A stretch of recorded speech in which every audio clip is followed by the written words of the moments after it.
Hey guys, welcome back to the Simple Fix series here at 4-Star Strength. Today we're going to be talking about bounding or bouncing out of squats, all right, which also carries over to cleans. This is a technique and tip that I teach athletes once they understand the basics of the squat to assist them by using a stretch reflex on their leg muscles to assist them on getting out of the hold better. All right, so the first thing you need to do when teaching this drill is A, have a good understanding of the squat and its mechanics.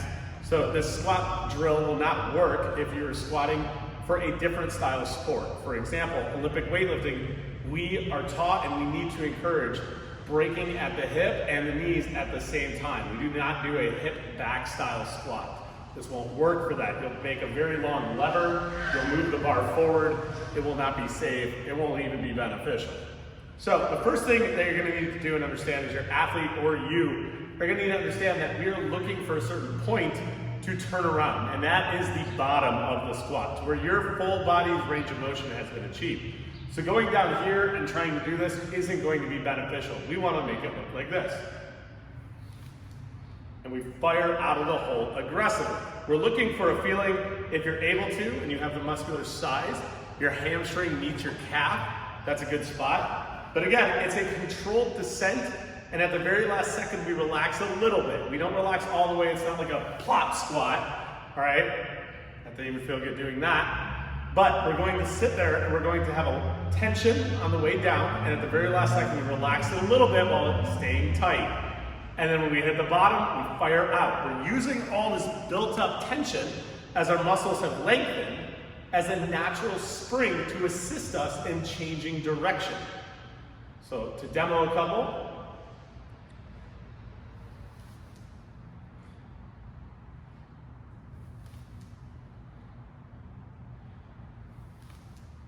okay, so again, every time I hit the bottom, I'm keeping a good squat structure.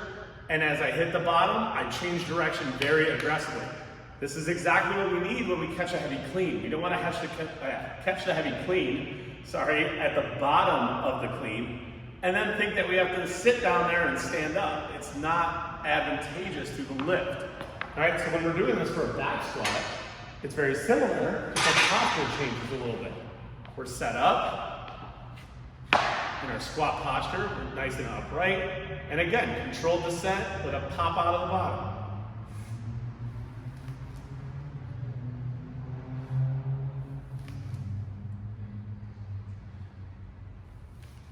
Okay, and again, we don't want to lose posture. We don't want to go hip back. We don't want to kerplunk, right? I don't want to demo this, but you know, the free fall bouncing squat, this is what people sometimes get taught and it hurts them.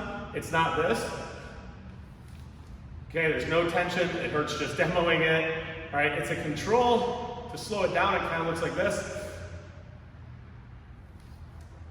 And we drive out as we catch that bounce.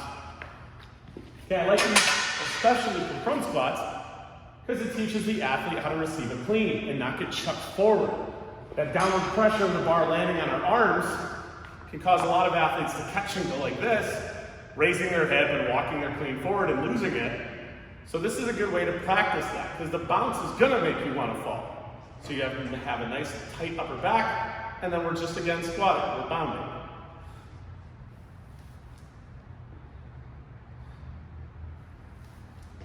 And you fire out nice and aggressive.